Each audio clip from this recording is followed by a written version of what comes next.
fast, sitting here praying that this night's gonna last. You got it all on tap, I'm loving your vibe, always have your back. We like all the same tracks, listen all night in the sheets all black. Halo semua, selamat malam, salam sejahtera Malaysia. Saudara-saudara, tuan-tuan dan puan-puan yang amat dihormati semua, sudah pasti kita mendengar sebelum ini berkaitan dengan isu keputusan Najib dibebaskan. Isu Najib dibebaskan ini diperkatakan ramai orang. Adakah Najib Razak memang akan dibebaskan tidak lama lagi? Adakah Najib Razak akan benar-benar menghabiskan 12 tahun di penjara?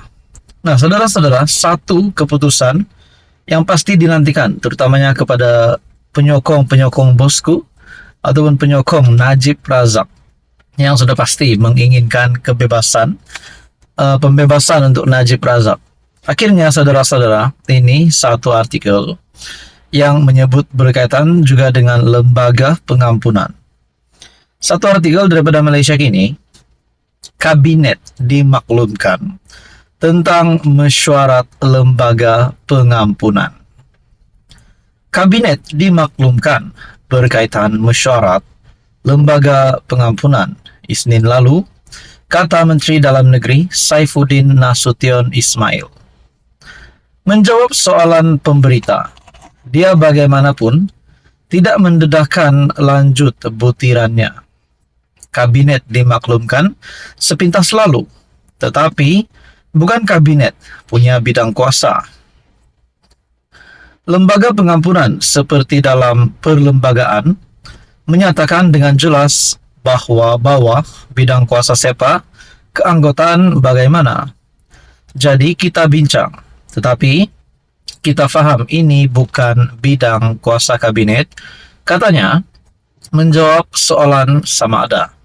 Terdapat perbincangan sedemikian dalam mesyuarat kabinet. Sementara itu, ditanya siapa yang akan mengumumkan keputusannya, Saifuddin menjawab, dia tidak boleh bercakap bagi pihak lembaga pengampunan. Mesyuarat itu dikatakan membincangkan permohonan pengampunan diraja bekas Perdana Menteri Najib Razak. Nah, saudara-saudara, ini pasti satu berita baik untuk Najib Razak dan penyokong Najib Razak. Kerana artikel ini mengesahkan mesyuarat itu dikatakan membincangkan permohonan pengampunan diraja bekas Perdana Menteri Najib Razak. Bekas Presiden UMNO itu sedang menjalani hukuman 12 tahun penjara susulan kesalahan rasuah melibatkan dana bekas anak syarikat 1MDB SRC International. Nah, kita nantikan saja keputusan terkini, adakah Najib Razak akan dibebaskan ataupun Najib Razak akan meneruskan hukuman penjara selama 12 tahun. Saudara-saudara, tuan-tuan dan puan, sekian saja untuk kali ini. Teruskan bersama di dalam channel ini untuk info yang seterusnya. Mohon bantu tekan channel ini. Mohon bantu, jangan lupa tekan butang like, share, dan juga subscribe. Akhirnya, saudara-saudara, tuan-tuan dan puan yang saya amat hormati semua, sekali lagi kita mendengar gesaan untuk Presiden UMNO Ahmad Zahid Hamidi supaya meletakkan jawatan.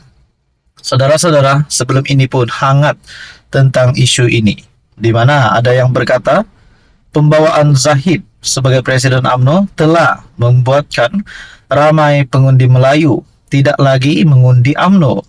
Ada juga kata Ahmad Zahid menjadi sebagai satu presiden UMNO yang amat baik, amat sesuai pada ketika ini.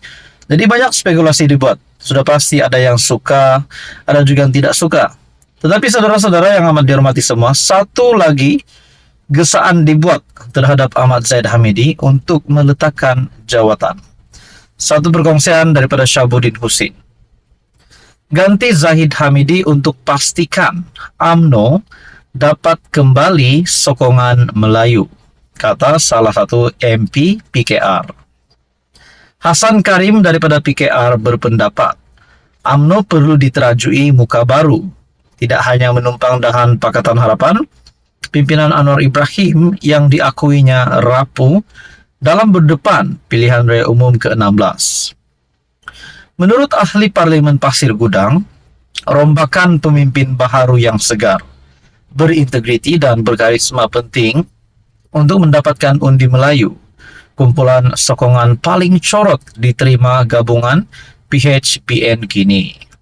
Dari segi sokongan orang bukan Melayu, Hasan berkata gabungan PKR, Amanah serta DAP yang menjadi anggota penting kerajaan perpaduan telah teruji dan bakal terus menikmatinya dengan syarat PH tidak gila kuasa sehingga lupa agenda progresif untuk membawa reformasi.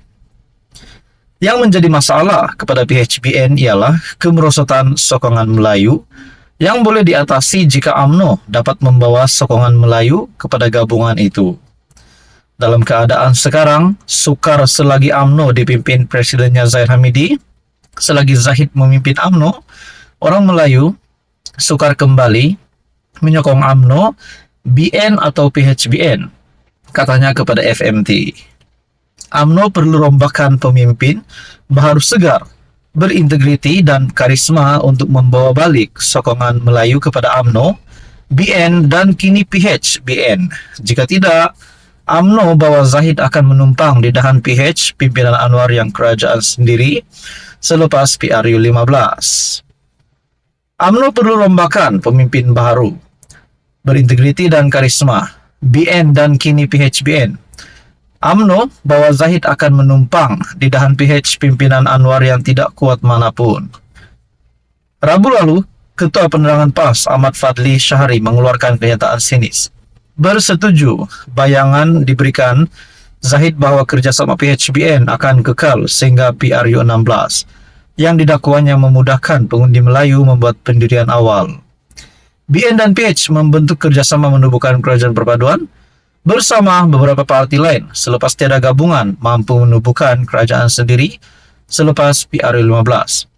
Penganalisis berpendapat berdasarkan keputusan PRN dan PRK pasca PRU 15 menunjukkan sokongan Melayu terhadap UMNO dikatakan semakin terakis selepas hanya menang 19 daripada 108 kerusi DUN di 6 negeri Ogos tahun lalu. Nah, saudara-saudara, adakah dengan ini ahli Parlimen PKR yang membuat kenyataan ini akan terima berita yang mengejutkan daripada kepimpinan PKR ataupun kepimpinan Barisan Nasional setelah beliau mengeluarkan kenyataan ini, yaitu mengganti Zahid Hamidi untuk pastikan UMNO dapat kembali sokongan Melayu. Nah, apa komen Anda berkaitan dengan isu ini? Sekian saja, teruskan bersama di dalam channel ini. Untuk info yang seterusnya, jangan lupa tekan butang like, share, dan juga subscribe. Sitting here praying that this night's gonna last. You got it all on tap, I'm loving your vibe, always have your back. We like all the same tracks, listen all night in the sheets all black.